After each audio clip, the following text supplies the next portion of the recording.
bile çıkarız biz düze. Onu bir daha görmeyi inan istemezsin.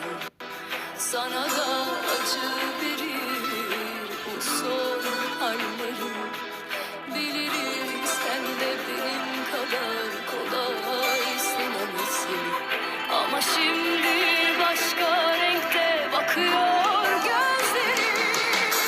Allah kalbim Allah, sen Allah kalbim Allah.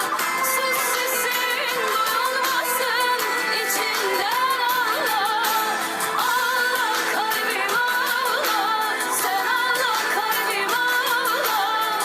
Sus sesin duyulmasın içinden Allah, içinden Allah.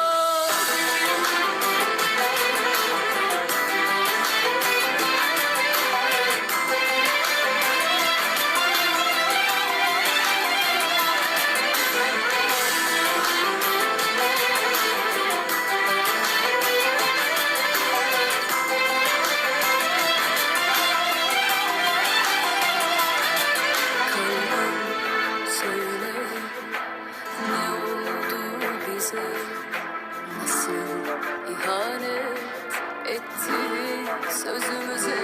Ah kalbim sevme iyi gelmez bize. Biraz çeksek bile çıkarız biz düze.